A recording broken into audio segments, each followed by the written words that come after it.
Hello everyone and welcome! In this video we're going to be talking about the iPevo visualizer software and the camera and annotation tools.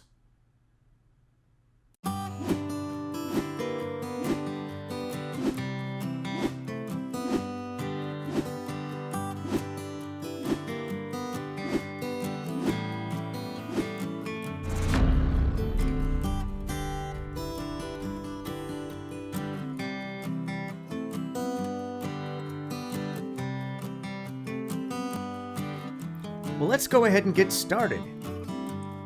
The tools we're going to be talking about are down here at the bottom of the iPevo visualizer software.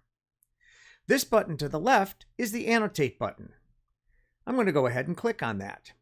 Notice that two more buttons came up to the right. One is the Pen tool and one is the Eraser tool. By default, the Pen tool is selected.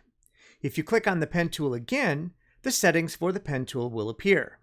You can adjust the size and the color of your pen. You can hide the Pen tool settings by simply clicking on the Pen tool again. Then you can draw on the screen.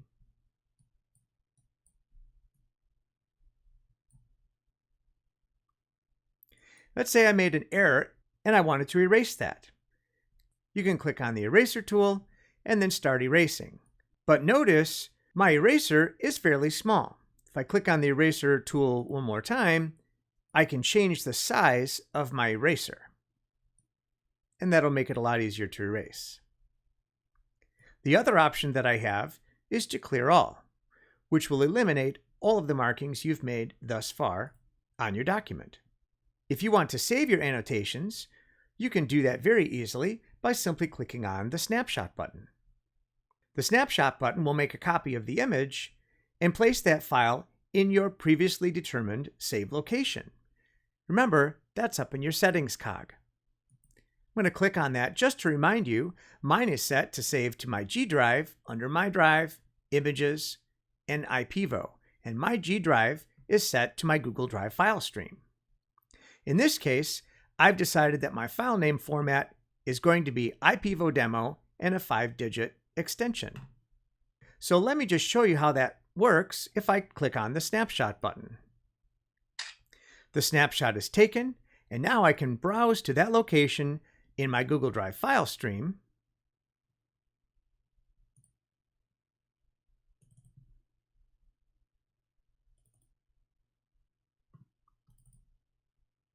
And you'll see that image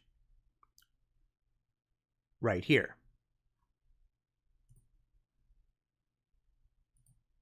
To turn off the Annotation tool, simply click on the Annotate button one more time. That doesn't erase your annotations for this session. If I click on the Annotate tool again, those annotations will return. The best way to erase the annotations is to click on the Eraser button and select the Clear All button. Again, to turn off the Annotation tool, simply click on the Annotation button. To get to your other tools, simply click on the up arrow above the Snapshot button. Well, we've already talked about the Snapshot button, so let's talk about the Record button. Once the Record button is selected, simply click on it to begin recording your video. Now everything that's on the iPevo visualizer screen will be recorded on a video.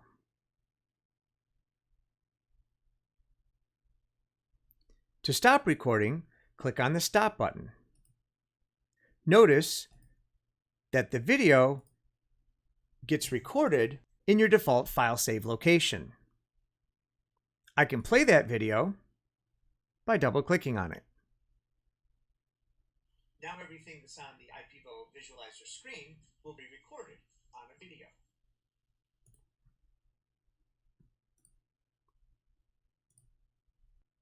Well, let's take a look at the next camera tool. This one's the Slow Motion button. Select the Slow Motion button and then click on it to begin recording in slow motion.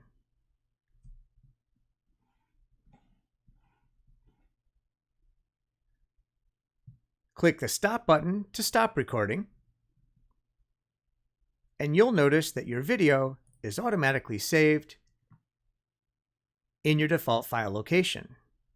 I'll double-click on that video to launch it.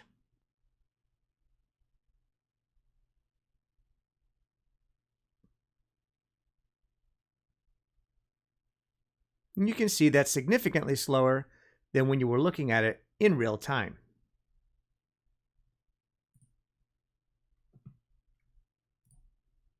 Our next camera tool is the Time-Lapse tool. Time-lapse is a photography technique where you would take a sequence of images over a long period of time, recording something that's typically not moving really fast. When the frames are shown back at normal speed in quick succession, the animation or the action of the subject seems to go at a much faster pace. Up in your settings cog, under time-lapse, you would have to set the interval indicating how many seconds in between each individual shot. Also, you can select the quality being normal, good, or excellent. In my example, we're going to use a 1-second interval and a normal quality so the file size isn't too big. Now I'm going to take my computer and my document camera out to the hallway and just record myself walking so you can see what a time-lapse actually looks like. And here I'm just now pressing the time-lapse button and I'm walking through the office, and you can see what it looks like as it actually occurred, because of course I was recording my screen at the same time I was doing the time-lapse. When I come back to the screen, I simply press the stop button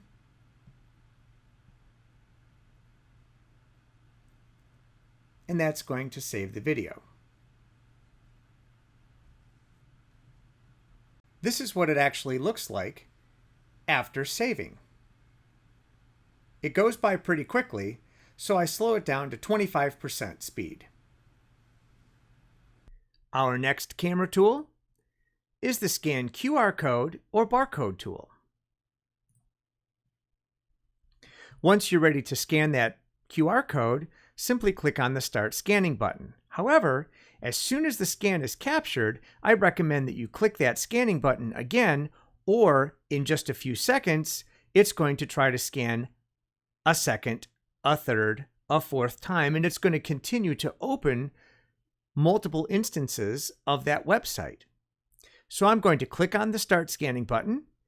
I'm going to click off of it right away because it's captured the image and it will automatically open a browser and take you to that location. I'm going to go ahead and minimize the browser so you can see what's left on the window here. And then you can obviously copy or close the scan result. If you have a barcode instead of a QR code, you want to select this button right here, which changes it to a barcode reader. The next camera tool we're going to investigate is the text-to-speech button. I have to tell you, I think we have some better text-to-speech tools than what this software offers, but nonetheless, it does provide the ability to do text-to-speech. How it works is, you press the button, an image or a scan will be taken of the document. It will do its best to convert text to speech. And here you can see how the conversion did. It's not great. I will tell you that you'll have a little bit more luck if you're able to zoom into the object by putting your camera head closer to the source. If I click on the text-to-speech button now, it will take just a moment to convert the text to speech. As you can see, it's still not that great. Dear Diary, tomorrow morning, my journey as an English teacher up Chaley begins. Since our ST impressions are so important, I wonder. As I said, I think we do have better tools already in the district, and this may not be the best choice for text-to-speech. The next button we're going to look at is the Scan Document button. The first thing you want to do when you select the Scan Document button is come over here to select the area to crop. Move the blue handles to cover the location that you wish to have scanned. This button over here on the left gives the aspect ratio of the output. I typically leave it on auto, but you can choose US letter or whatever other aspect ratio you prefer. The default scan is going to be in JPEG format, so it's going to be an image. I'm going to go ahead and click on the Scan Document button right now, which is going to scan this as a JPEG. Let's go ahead and have a look at the file output location, and you'll see that there's a scanned image that is a JPEG right here of that document. Well, let's say I wanted a PDF. You can do that very easily by clicking on the PDF button. As long as you now have your crop area selected, you can click on your Scan Document button. The cool thing about a PDF is you can scan multiple pages. So let's go ahead and scan a second page. All you have to do is click on the button a second time once everything is in the field of view. You can even scan a third time. Once you're done scanning, you simply click on the PDF button to stop the scan, and the document is automatically saved in your default file save location. Notice that it's already a PDF. I'm going to double click on that to open it with Adobe Acrobat so you can see there are indeed page 1, here's page 2, and here starts page 3. The next button we'll have a look at is the Magnify button. Once the Magnify button is active, you can move the box around the screen to magnify the parts of the screen that you want to be able to read a little bit easier. To disengage the Magnify button, simply click on it again. The next button we're going to have a look at is the Stop Motion button. I already did a full-length stop motion video example, but we'll do a short one here so you can see what it looks like. If you select the stop motion camera icon and then click on Stop Motion, you'll see that you get to take shot 1 and then you move your subject to the next location and take another shot. You simply continue this process until all of your shots have been accomplished. Once you're through creating your stop motion video, you can simply click on the Stop and Export button, which is the button to the right of the Snapshot button, to export the video. You can choose how many frames per second and the quality of your video. You can see that you can end up with a video that has 1 frame per second all the way to 30. For the sake of our example, we'll leave it on the default of 5 and we'll choose the quality Excellent. Then we can click Export.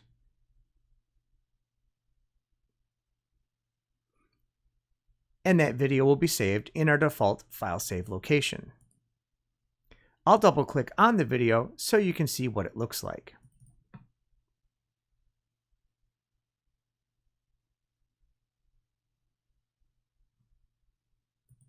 If you'd like more information on how to do this in greater detail, simply browse to the Technology Tutorials Training website, located here on the screen. Click on the Tutorials button in the upper right-hand corner, and scroll down to the stop motion video example that I created for you.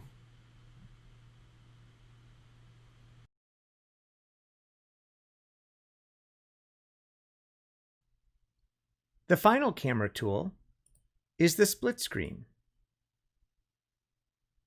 The split screen could be important if you need to show one side with a video filter and one side without.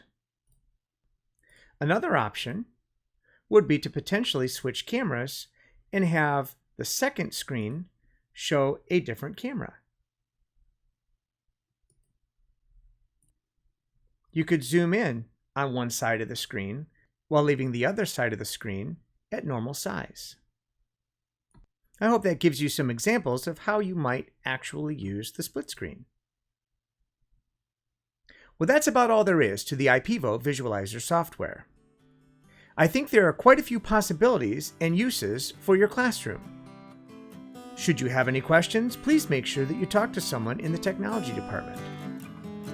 I hope this video series has been helpful, and and I hope that you have a great day.